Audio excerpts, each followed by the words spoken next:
So Nova heard the news. Rogue Questline's coming. Upgraded Scab's Cutter Butter is coming. She's terrified. And well, her reaction, it speaks a lot of words. See, Nova, I know you were just trying to stop trying to fight me. I know you're trying to you gotta calm down. New Scabs is coming. Okay. The new Scabs is coming, but I promise you, Nova, it's not gonna be broken. I promise. Okay, it might be, but at least you look cute and you're comfortable. Everybody, get ready for upgraded Scabs. Let's get salty! Hey everyone, and welcome to This Week in Hearthstone, the 46th edition of our weekly news recap series where we take a look at all the news and events in the Hearthstone world in the past week. And well, we had a new expansion, so there's a lot of stuff to go over this week. But before we get into that, I just want to show you guys how close we are to 30,000 subs. We're like 200 or 300 away, and we have 2 giveaways going on my YouTube and Twitter. Check those out. Sub to the channel. If we hit 30,000 by the end of this week, I'm going to add another mega bundle, because currently on the YouTube giveaway, I'm doing 1 mega bundle, 2 regular bundles. I'll throw another mega bundle in there if we hit 30K. I think we'll hit it, and I just want to reward you guys anyway. So please hit that button if you haven't already. Anyways, let's get into the top stories this week. First, has there been a new card leaked? Images have come out, mainly from the reveal stream, that kind of hint at a card already being revealed that probably wasn't meant to be. We're also going to go over an interview with some Hearthstone devs that basically admit that Priest has kind of been a mistake and what they're thinking about doing with it going forward. We'll also go over the Grandmaster schedule that was recently announced, what to expect, what type of matches to expect. The Talk of the Tavern segment, where I highlight a Hearthstone content creator that I feel you guys should check out and show some love, as well as the Mailbag segment where I answer your questions. So first top story, has a Hearthstone card been leaked for the new expansion coming out for United and Stormwind? And Zelno tweeted this out. Did anyone notice this? A 2-mana 2/5 Warlock minion. He's guessing a demon, and then whenever this minion attacks, deal 2 damage to your hero. And this screenshot was attached, and basically it looks like it'll be a support card for the new Warlock quest, which involves self-damaging and premium status minion that if it attacks is pretty good, self-damaging. And I'm like, well, this quest is rather slow, but maybe you throw this into a Dark Lair Warlock in Wild, because with Broom, it has rush, it self-damages. You could just tempo it out. There's some implications for this card. It's hard to remove, but we don't know if it's exactly 2 mana. You can't really tell from this screenshot either. But yeah, this appears to be a new card that will be in the next expansion. You can see that Great Wolf here in this image has only 4 mana, so it couldn't have been 3 for the most part. It's probably 2 mana. So there you go. There's a leaked card for the next expansion coming out. Very likely someone's going to reveal it at some point, unless it's like you generate it from a spell or something, but I kind of doubt it. But there you go. There's the first leak card, the first big leak for the next expansion. We'll see if we have any others to cover, but there you go. 1 new card to bide you over while we wait for the next reveals, which we don't know, by the way, when the reveals will start. The schedule's currently blank as I record this, but I'm assuming in a week or 2, they'll probably have like 2 weeks of reveals going into the expansion launch. And yeah, I've already heard of other content creators that have card reveals, so they're in the know, but we currently don't know. And don't worry, I don't have a card to give away or announce or anything like that, so don't worry, we're still in that situation. Next story relates to a PC Gamer interview with, I believe, Liv Breeden and Songbird Cora, 2 Hearthstone developers, card designers. I'm actually going to link below in the description a thread that Ben Hearthstone made, linking like 6 different interviews with the Hearthstone team across multiple platforms. Really interesting read. Check it out. Also follow Ben. If you want any Hearthstone news on Twitter, Ben is beyond the perfect person to follow. The guy is a Hearthstone machine, makes me look tame, and I highly recommend following him. A really awesome awesome follow on Twitter. Anyways, this article kind of goes over all this different stuff about battlegrounds and the Hearthstone expansion, but I wanted to go over something that's been a big focal point of conversation on our channel for quite some time, and that's the Priest discussion. How Priest is frustrating, and a lot of people want to see change, a lot of people don't. And they were asked about that. They were asked about that in this article. PC Gamer guys asked, staying with Priest, I've seen commentary. There's a surprising number of players conceding on the spot rather than sit through a marathon game. How do you feel about the class is sitting at the moment? So Liberaden started off by answering, it's interesting for sure. If we look back at Res Priest, that deck is really fun for the person playing it. Okay, it's important we have decks that are for those sort of players, but we want to make sure that the people playing against them aren't tearing their hair out. If we look at the previous year, there's the Generation Priest, where it created a huge amount of spells. I think that's something we're moving away from. We'll probably tone down going forward, or at least putting a number on the upper limits of spells they're going to be able to generate over the course of a game. But Shadow Priest is super different. There are cards like Insight for Shadow, but they're pretty forward-moving, looking to directly doing stuff to the opponent, and that's the goal in this expansion for Priest, which is awesome. That's what a lot of us are hoping for Priest to actually do something, actually kill you. You know, they could be good, they could win, but just do something rather than just annoy us to death. And then Cora answers as well.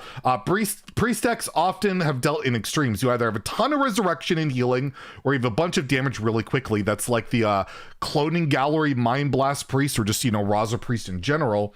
And then, yeah, the PC Gamer guy says, or you're dead on turn 4. And Cora says, yeah, it can be somewhat difficult to find that sweet spot. We found it in the past, and we're maybe slightly over right now, but I think the gameplay at the core of Priest, and I'm going to get called a sadist for this, is fun. I don't hate Priest. Well, Cora, it's time to cancel you. How dare you have this opinion?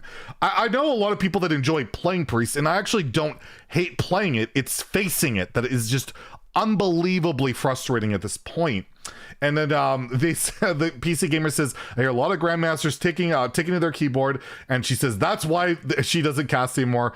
We're gonna find that sweet spot for Priest. So they're working at changing Priest, making it not as spell heavy, random heavy, trying to give it some proactive stuff, and that's good news to hear. They're listening to the feedback, and at least that's good stuff. That's all good stuff. And yeah, give this article a read. You can find it in Ben's thread, and again, there's tons of interesting stuff to go over there. Next, we have the Grandmaster schedule for season 2.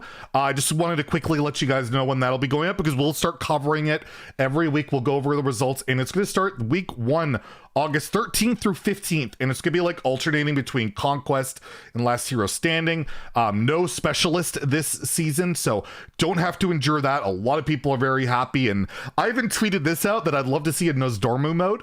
I understand that it can't happen, mainly because of someone like No Hands Gamer or whatever, but it would just be really cool to see. And then yeah, Bunny Hopper responded even saying, and I think Gabby did too, that they're both would be down for it, but again, it wouldn't be fair to No Hands Gamer if that happened, and I totally agree. But man, how cool would that be to see the Grandmasters have to play with Nosdormu?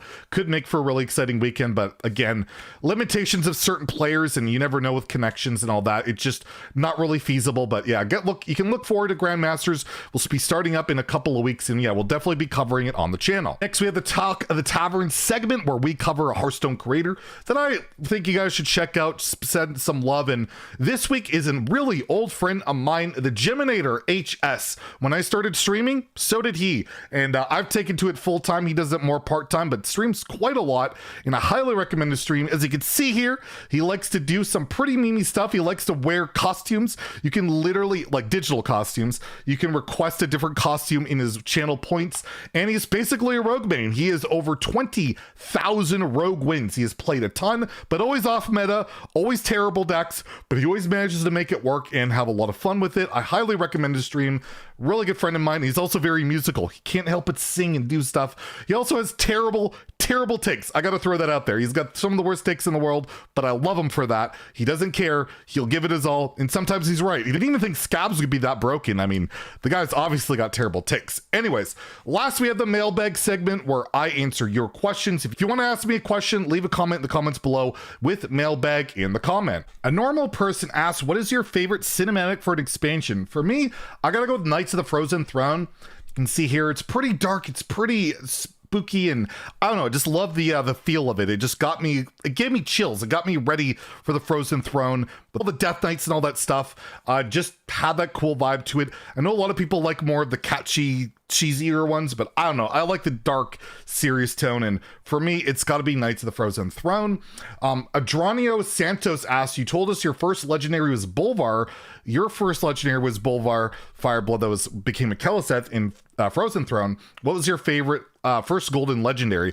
Mine was Dr. Boom, because I crafted it golden. When I crafted Dr. Boom, I wanted golden boom bots. I was like obsessed with golden boom bots. I don't know why, but I actually crafted it, and I literally cannot remember what the first legendary opened up golden. So I'll give you that one. That was my first golden craft, but I don't remember what my first golden legendary open was. M. Lentini asked, do you think Whizbang will ever come to standard? It's odd that the card will give standard decks while being wild exclusive. If Blizzard's generous, they'll put it in the core set. The thing is, they'd have to put Whizbang in the core set, so that card would be free, and it would give you free decks. Standard decks. Do you think they're going to do that? Probably not. They would have to change their mindset towards being giving back to the players. They went, they gave the core set, which is great, but would they give Whizbang as a part of it? I would never bet on that, unfortunately. And I do think it's silly that it's not there, but if there was ever a time for it to be put in, it was now, and they didn't do it, so I really doubt it. Flex Wheeler asks, all classes are flawed, but was the most well-designed class, in your opinion, all the years of Hearthstone? For me, it's going to be Rogue. I actually think Rogue is one of the best designed classes. It's probably one of the most busted. We went over the best classes in Hearthstone history a long time ago, and I think put Rogue number 1. But Rogue for me has always felt really fun to play. It's had tons of different archetypes. They've all, you've had like a Malagos Rogue, you've had Quest Rogue, which obviously disgusting, but whatever. You had Odd Rogue, Even Rogue, Weapon Rogues, Pirate Rogues, tons of different stuff to do in Rogue. It's always been very successful. People love the class, very passionate fan base, and it's one of my favorites to play.